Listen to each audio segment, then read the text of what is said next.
Oi, eu sou o Lucas, o Ginkler dos mangás, e sejam bem-vindos a mais um vídeo aqui no meu canal. Sejam bem-vindos em mais um vídeo de React aqui no Mais Um Colecionador. Roda a vinheta.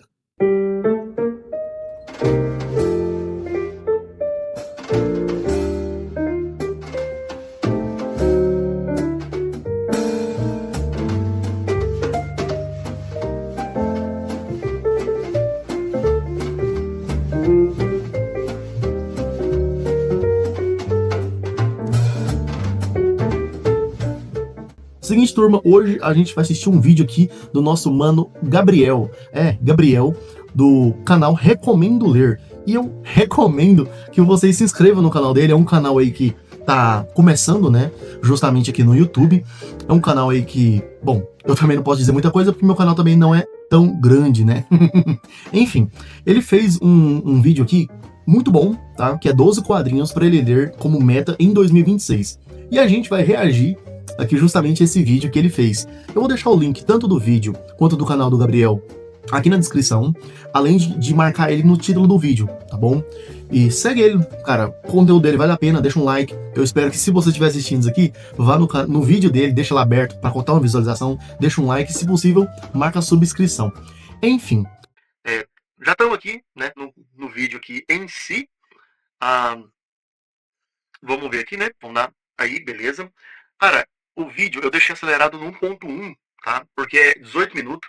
E se a gente colocar aqui no tempo normal, é perigoso a gente gastar muito tempo, né, assistindo o vídeo. Fora os comentários que eu quero fazer em relação ao que ele for mostrando aqui. Enfim, sem mais enrolos e delongas, bora pro React.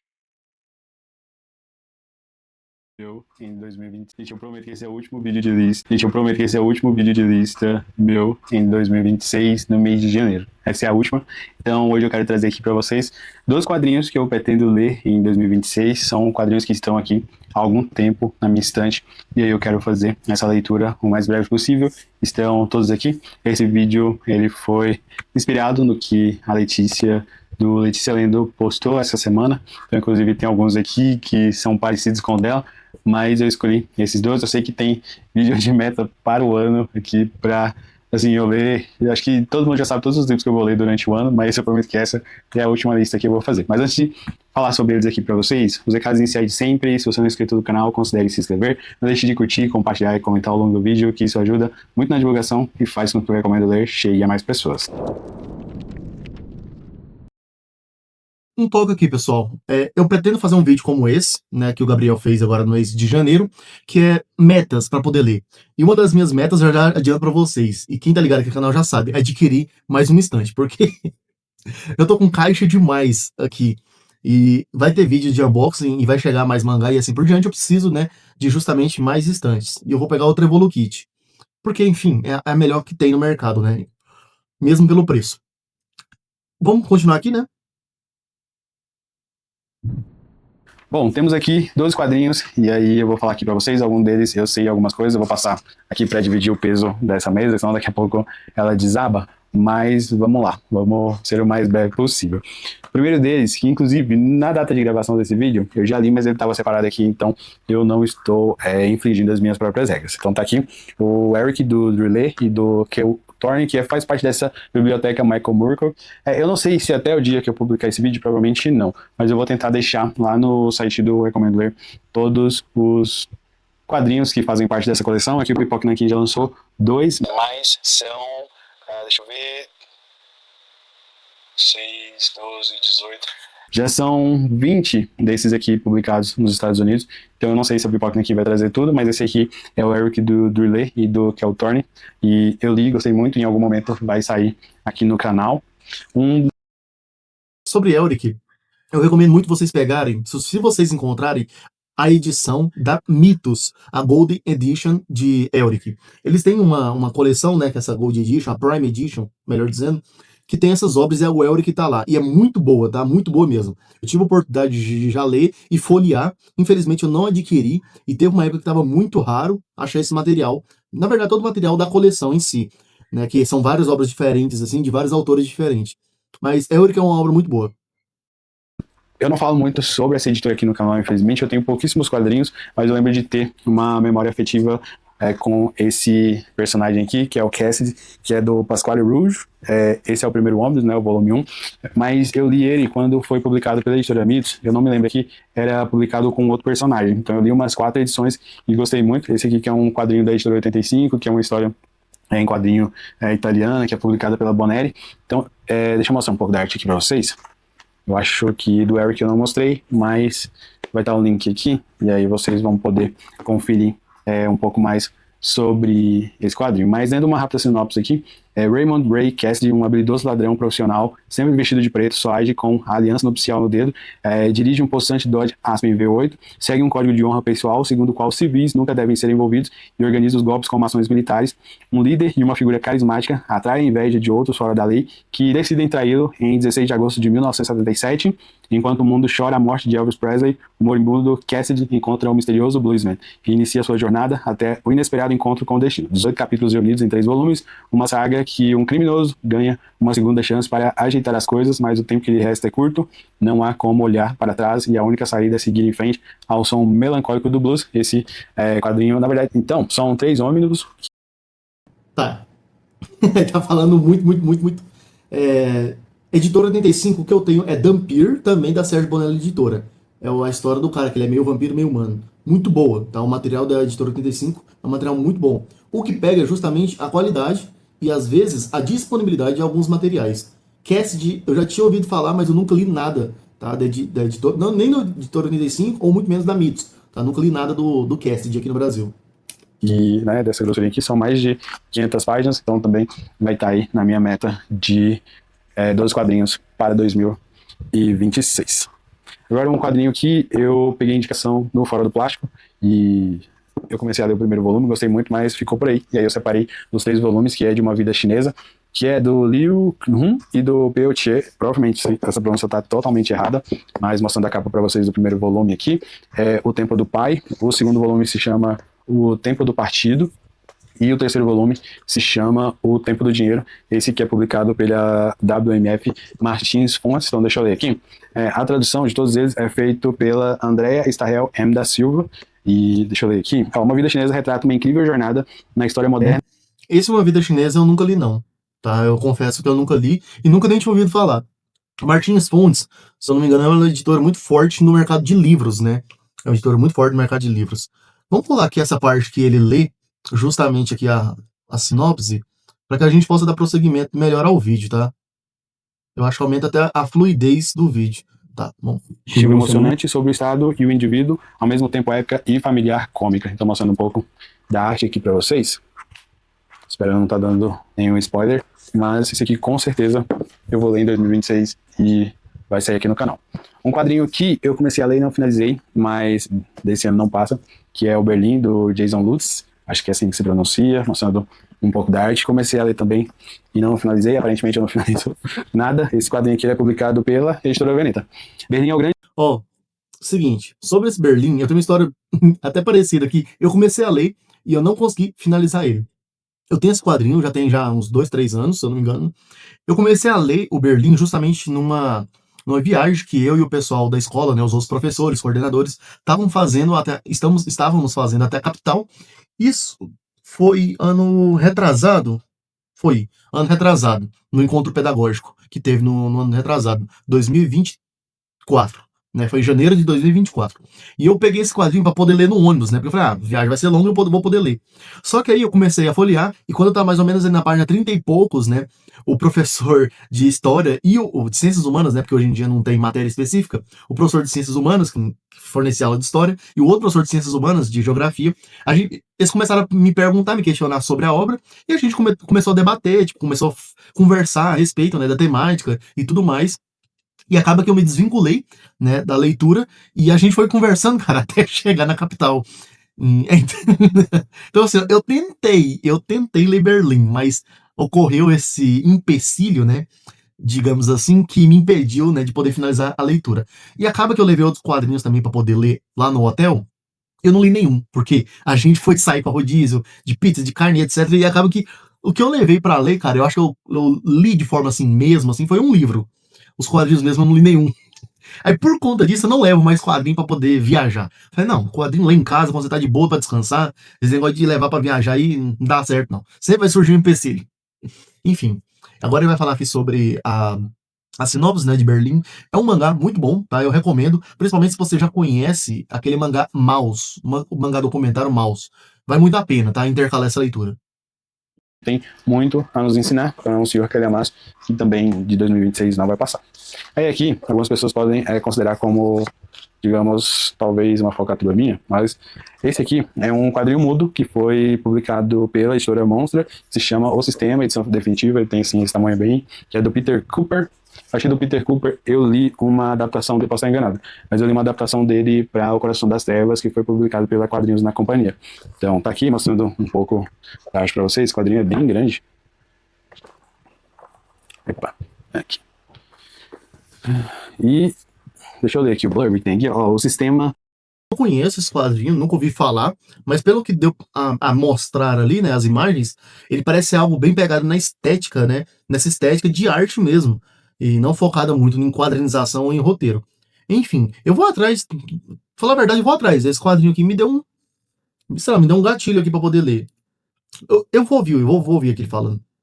De Peter Cooper é uma obra impressionante em termos de possibilidade do uso de símbolos, cores e formas com enorme rigor e engenhosidade. Uma aula sobre como narrar histórias apenas com imagens, trabalho fundamental para todos os leitores de quadrinhos, do Marcelo de Salles. Então também vai ser lido em 2026.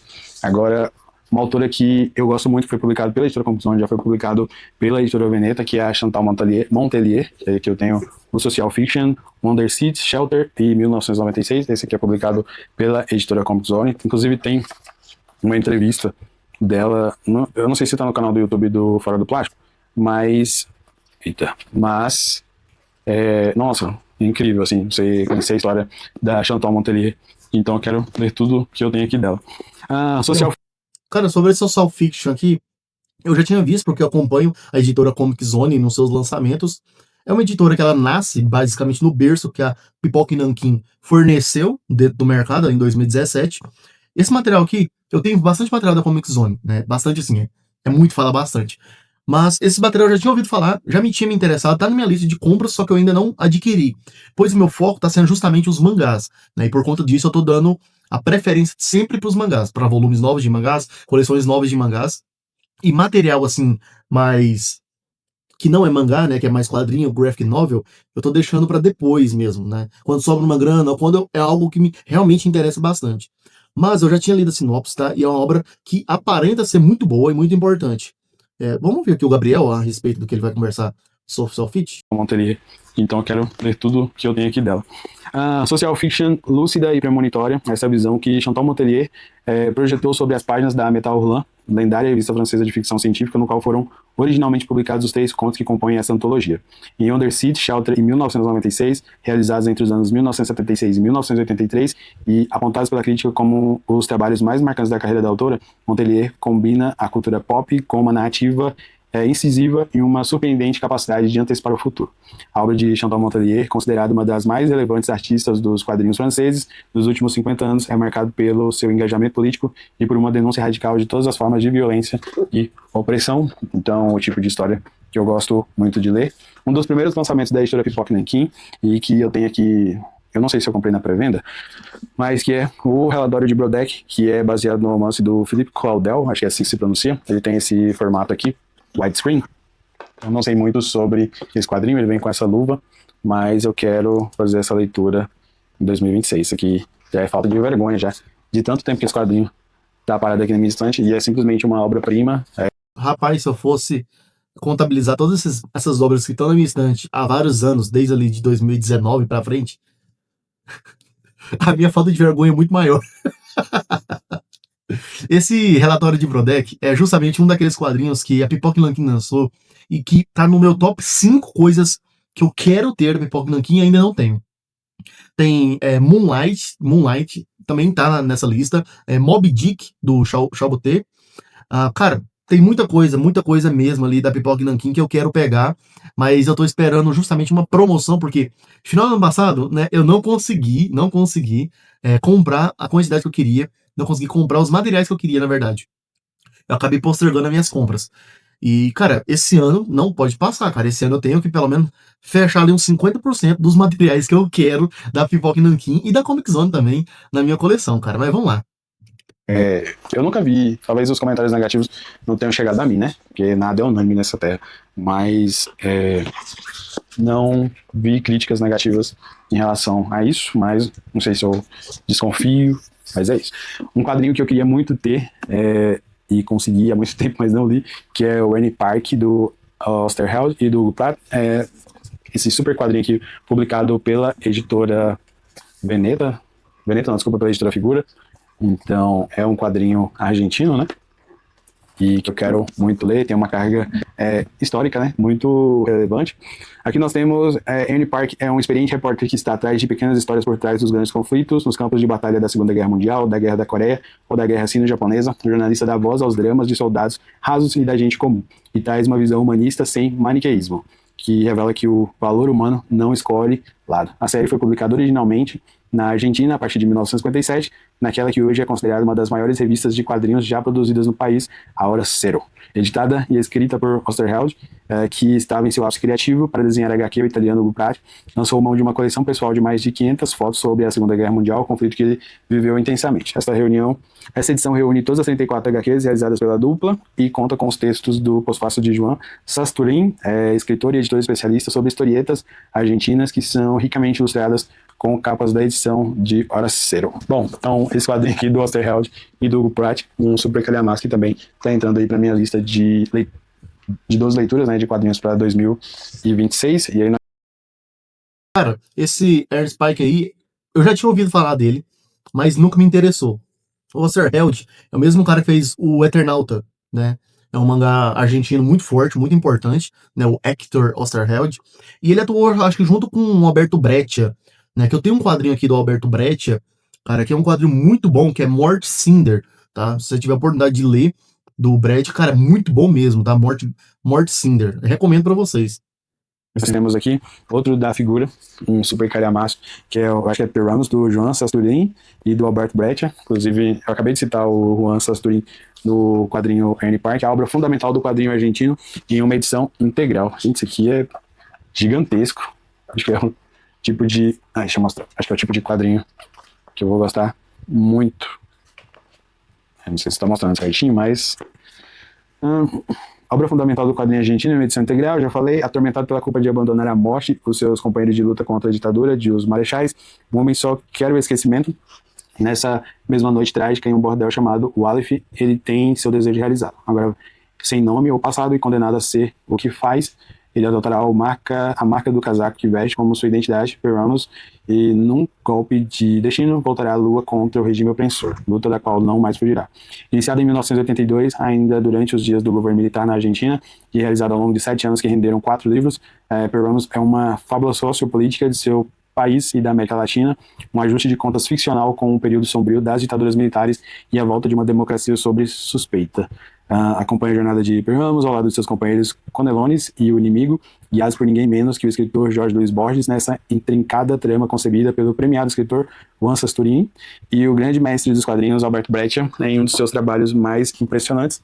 Então, super leitura aí que eu quero fazer ao longo de 2026. Agora, Cara, muito boa indicação essa daí do Alberto Breccia, cara. O mercado argentino, durante muitos anos e décadas, foi considerado o ponto dos quadrinhos na América Latina. Ainda hoje é considerado, né, ponto de referência. A Panini, ela atua justamente também, a Panini é latina, ela atua muito forte ali na Argentina. O Brasil já teve grande impacto, né, em publicações com autores próprios, né, coisa que a gente não tem hoje tanto assim. O Brasil mesmo teve um impacto muito grande em quadrinhos de terror, né, contos de terror quadrinizados. Que a Pipoca Nanquim, se eu não me engano, já trouxe, né, de um famoso autor brasileiro, um quadrinho desse, compilando algumas histórias de terror. Cara, muito boa mesmo. Infelizmente, cara, aqui no Brasil, a maioria dos quadrinhos argentinos que vêm pra cá são justamente esses quadrinhos que retratam esse período histórico da Argentina, que foi da ditadura militar que ocorreu lá, tá? Não que não seja importante esses mangás, esses quadrinhos virem pra cá, porém tem muita graphic novel boa mesmo, para públicos mais de fantasia, romance e assim por diante, que estão presas lá, que não veio para cá ainda.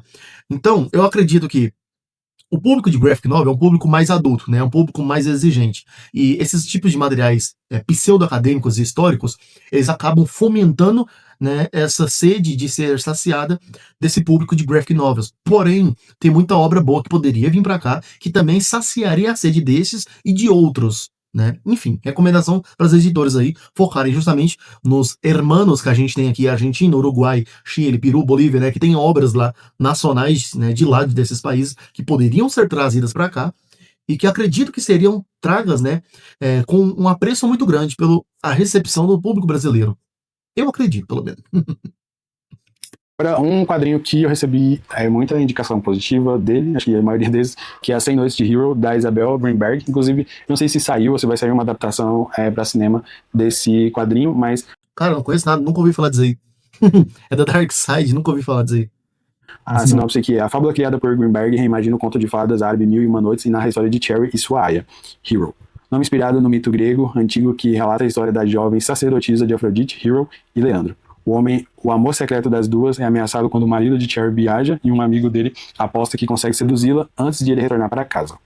Elas sabem da força que o conhecimento traz e entendem como as histórias podem mudar aquele mundo e também podem mudar o nosso. Então, mostrando um pouco da arte do quadrinho, esse aqui que é publicado pela editora Darkside. Quase acabando aqui a minha lista de 12 quadrinhos, nós temos um quadrinho publicado pela editora Tai, que eu também comecei a ler, que é As Crônicas do Tempo Médio.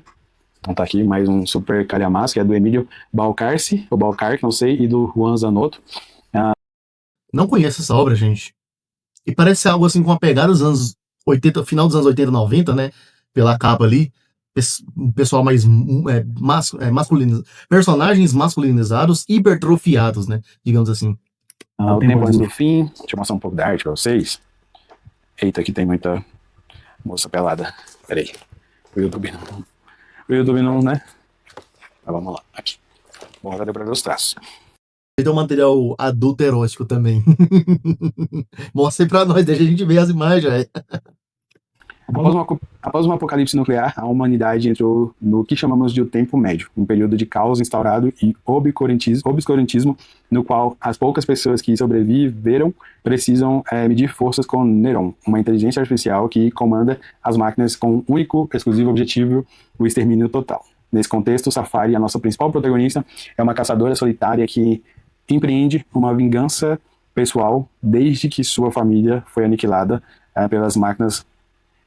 Safari é uma mulher ágil, forte e metódica. Seu instinto de autopreservação em um mundo tão degradado e hostil a transforma na exterminadora perfeita. Então, edição integral aí com 288 páginas, publicado pela editora Tai. E agora, por fim, não menos importante, Verões Felizes, do Zidru e do Jordi Lafebre, edição integral, publicado pela editora Pipoca Nanquim. Esse Verões Felizes aí, ele era um quadrinho, se não me engano, da SESI Editora.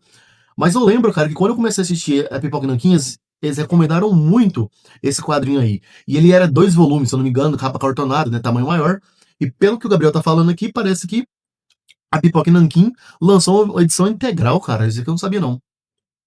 Do Jordi Lafebre, edição integral, publicado pela editora Pipoca Nanquim. Também um quadrinho gigantesco, mas vou tentar mostrar um pouco da arte para vocês. Eu já li um quadrinho do Zidru, que também foi publicado pela editora Pipoca Nanquim, gostei bastante. Todo ano, quando chega o verão, os Folderates, acho que é isso, se preparam para sair de férias. E todo ano, Pierre, o pai, precisa correr para terminar as páginas de suas histórias em quadrinhos antes de viajar, pois está sempre atrasado. Quando finalmente larga o lápis e envia seu trabalho para a editora, ele e sua família belga embarcam no Renault 4L, apelidado de Senhorita Estéreo, e dão partida rumo ao sul. Mas as coisas nunca acontecem da maneira como eles esperam. Sorte que os Folderates sabem contornar imprevistos e aproveitar os pequenos prazeres da vida. É uma edição gigantesca, gente. Mas que eu tô muito animado para poder ler. Bom, então é isso. Essas são as minhas 12 opções de leituras de quadrinhos que eu pretendo ler ainda em 2026. Prometo que essa é a minha última lista de metas que eu vou publicar agora no mês de janeiro. Então, não fiquem nervosos aí nos comentários. Para finalizar o vídeo, eu gostaria de reforçar os recados iniciais. Se você não é inscrito no canal, considere se inscrever. Não deixe de curtir, compartilhar e comentar ao longo do vídeo, que isso ajuda muito na divulgação e faz com que o Recomendo Ler chegue a mais pessoas. Tem vídeo aqui no canal toda quarta, às 8 horas e todo domingo, às 10 horas da manhã. Muito obrigado para você que assistiu esse vídeo até aqui. Muito obrigado aos novos inscritos do canal e até o próximo vídeo. Gente, eu prometo que esse é o último. Fui dar o pause aqui, resetei o vídeo. Enfim, bora finalizar aqui. Turma seguinte, negócio, considerações finais. Boas indicações, boas escolhas, né? Esses 12 quadrinhos que você pretende ler aí, Gabriel, esse ano. Eu indicaria o Mort Cinder, do Breccia, tá? É um mangá, é um quadrinho excelente. Não sei se você já leu. Também eu poderia indicar o Coração da Tempestade, do Will Eisner, e o Conto de Natal também do Will Eisner, e o Milagre da Vida do Will Eisner. São 3 graphic novels do Will Eisner que eu acho fenomenais. Mas, cara, uma boa lista mesmo, cara.